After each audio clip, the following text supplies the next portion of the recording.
அனைத்து இந்திய அண்ணா திராவிட முன்னேற்ற கழகம் அடிமை கட்சி தான். யாரு அடிமை? கோயம்புத்தூருடைய வளர்ச்சியை தடுத்து நிறுத்தியவர்கள், கோயம்புத்தூர் மக்களுடைய வளர்ச்சிக்கு எந்த காலகட்டத்திலும் கூட உறுதுணையாக இல்லாதவர்கள் திராவிட முன்னேற்ற கழகத்தை சார்ந்தவர் கூடாது. தமிழ்நாட்டு மக்கள் ரொம்ப அன்பானவர்கள், வேகமா மன்னிச்சு விட்டுருவாங்க, பொழைச்சு போன ஒரு ஓட்டையும் போட்டுருவாங்க. ஆனா இந்த முறை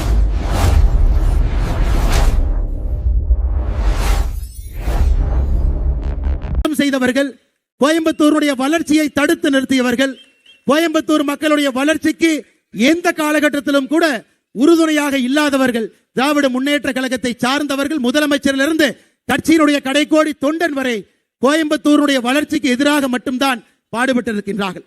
இதெல்லாம் எதுக்காக நான் சொல்றேனாங்க, நாம மறந்துடக்கூடாதுங்க.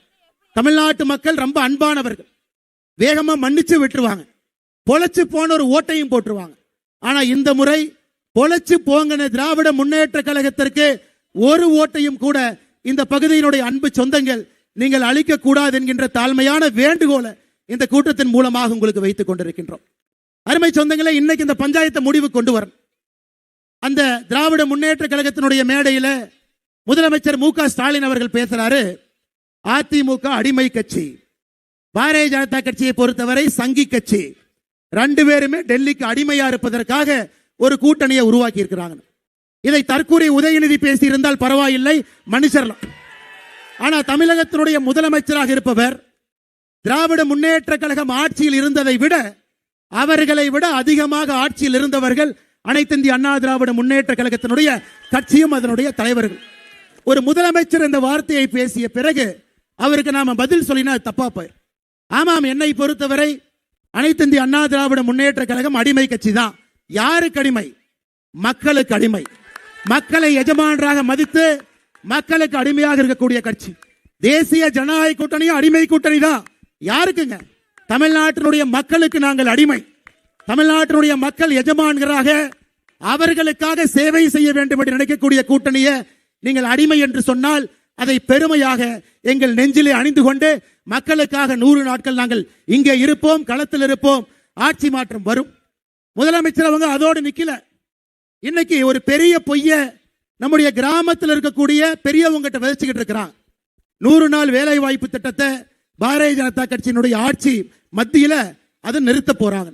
அன்பு சொந்தங்களே, நீங்க உங்களுக்கு நல்லா தெரியும், 2021 தேர்தல் வாக்குறுதியில திராவிட முன்னேற்ற கழகம் சொல்லி இருந்தார்கள், நாங்க ஆட்சிக்கு வந்தவுடனே 100 நாள் வேலை வாய்ப்பு திட்டத்தை 150 நாட்களாக உயர்த்துவோம் என்று சொன்னார்கள்.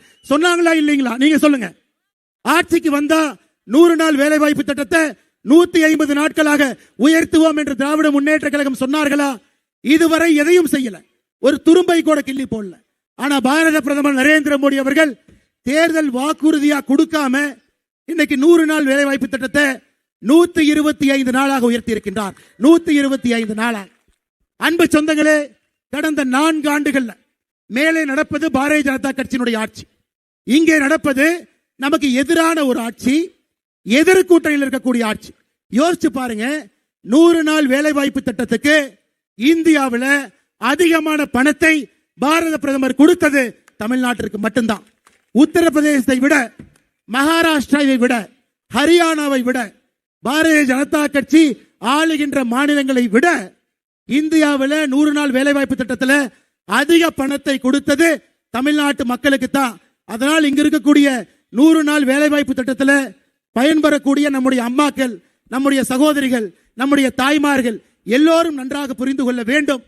நம்முடைய ஆட்சி இங்க வந்தா மட்டும்தான் நம்முடைய தேசிய ஜனநாயக கூட்டணிய முதலமைச்சர் வேட்பாளர் அண்ணன் எடப்பாடி பழனிசாமி அவர்கள் முதலமைச்சராக வரும் பொழுது இந்த 125 நாள் என்பது 150 நாள் என்பது நம்ம தாங்க செய்ய முடியும், அவங்க செய்ய முடியாது.